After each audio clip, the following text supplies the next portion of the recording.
Love this podcast? Support it and sponsor today. Simply head to AuscastNetwork.com for details. What happens when 2 I found this adoption agency. turns into 5 She comes with 2 younger siblings. in an instant? 3 kids? And once? From the creators of Daddy's We Home might have a little bit of a knack for this. Oh no! I beg to differ. comes Instant Family, the feel-good movie for everyone. Everything's gonna be okay. Thanks, Daddy. Starring Mark Wahlberg, Should we give them a kiss goodnight? You guys are overthinking this. Rose Byrne, and Octavia Spencer. Instant Family, in cinemas February 14. Certificate 12A. The purpose of dialogue is to understand what's being said and why it's being said. In order to understand why, we need to ask careful questions and listen deeply to the answers. Today, let's dive into 7 things you can do to have a successful dialogue with that difficult person. I'm Kari Watt. I'm a communications specialist, speaker and writer, and I'm here to be your digital coach where I give you guidance on how to communicate better in your career and relationships, or on anything you want to ask me. Because communication is my thing, I want to see you become a better communicator, no matter where you are in the world, how old you are, or what you do for a living. Now, if you're new to my podcast, please subscribe to encourage that I'm actually making a positive influence. And if you're not new and haven't subscribed, come on now, what are you doing? Can you help a girl out? On the Kari Cares podcast. Now, I'm sorry you haven't heard from me for a while. It's been a little hectic with working full-time as well as my own business, writing courses, books, and the list keeps going. I know you understand what I'm talking about. Now I'm only going to do a podcast per month, so please subscribe to make sure you get notifications, and if you can be so kind to give a rating of Kari Cares on your podcast app, I'd really appreciate it. I never really knew how important this is, but lately I've been doing it for fellow podcasters to help them with ranking.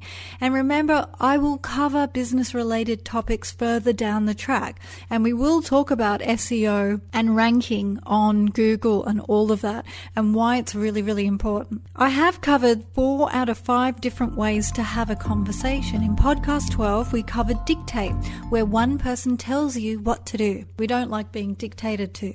In podcast 13, it was debate, where people argue but feel like they're both right. In podcast 14, it was discussion, where this is an open conversation. In podcast 15, we discovered deliberation, which is the joint decision making. Now today, let's talk about dialogue, where each person explores the other person's point of view or opinion. An excellent dialogue needs to be both a sensitive and open process. You need to be relatively sensitive or empathetic to avoid hurting the other person's feelings. Now, when you're being overly sensitive to others, you need to stop taking things personally. Being open and ready to accept someone's opinion can often hurt the ego. The process of mutual concern and determination to explore our inner depths can often lead to remarkable insights and can break down many barriers between people. You can start a dialogue with a simple question, like when you ask why, it helps to get the person to reflect on a deeper level. And if you show respect towards them, you'll encourage honest answers. Now, you can do this by saying something like, "That's interesting. What's the thought behind that?" This simple question will start the process of speaking openly. You can encourage it further by admitting weaknesses of your own. Be careful, as the other person may see it as either you're seeking therapy or exposing a vulnerability that can be used against you. You can even set the scene by talking first about being open before diving into deeper issues. Some individuals may find questions to be a critical analysis of their work or themselves. Often these people become negative really quickly and may take what you're saying personally. This is where you need to watch out how you say things and keep the lines of communication open. Being positive and having a warm approach can often alleviate any fears. An important part of this is to avoid criticism, which assumes the work or the person is bad or incompetent. Also avoid status games of seeking to gain superiority over others. And when we start a dialogue with respect and with the belief that the person is well-intentioned, it's far more difficult to be insulted by them or to look down on them. On the Kari Cares podcast.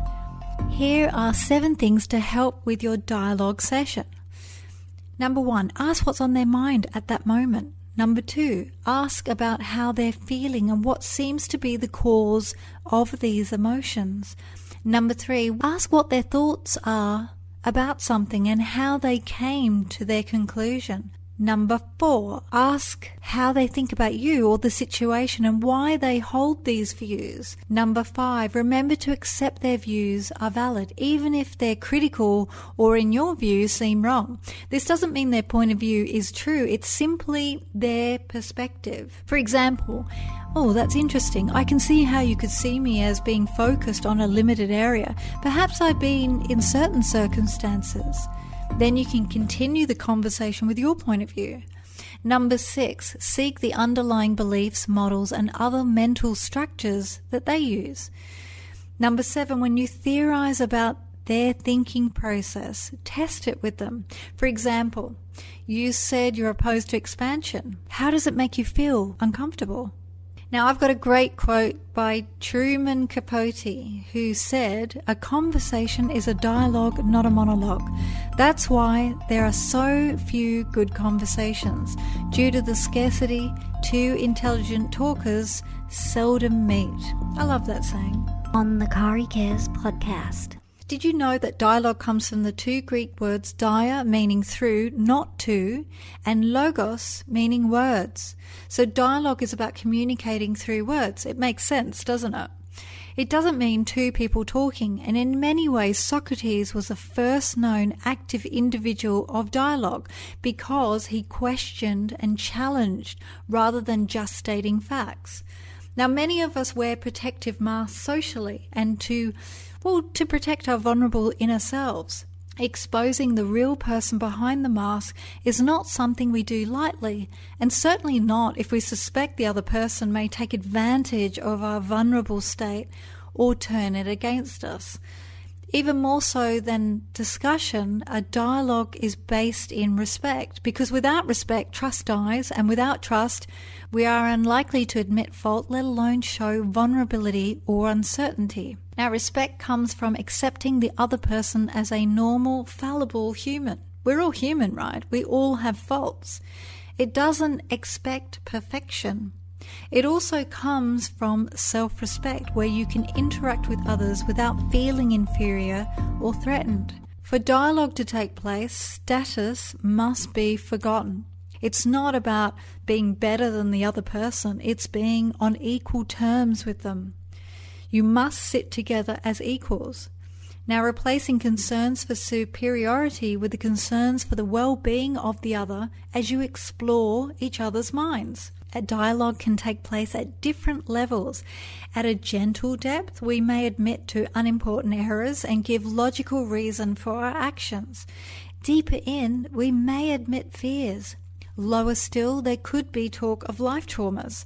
Now, the level at which the dialogue operates will depend on the trust between the 2 people or several people and how deep they both want to go. Generally speaking, when one person expresses discomfort, the respect that the other person holds will lead them to back off. In a good dialogue session, we get out of ourselves. We lose a sense of being inside our own bodies as we connect with the other person. This absolutely needs that level of trust. Now remember, dialogue is not a therapy, although it can be therapeutic with some deeper inner reflection.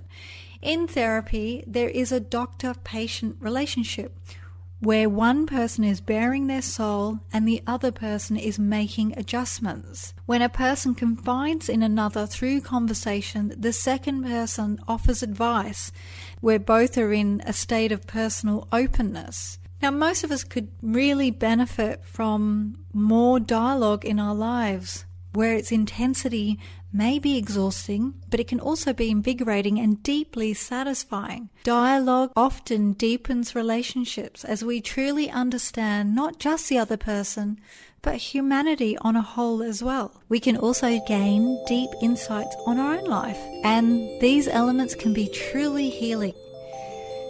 Thanks for listening. Remember to subscribe for some good vibes, and next podcast I'll cover communication skills, nearly everything you need to know for your career.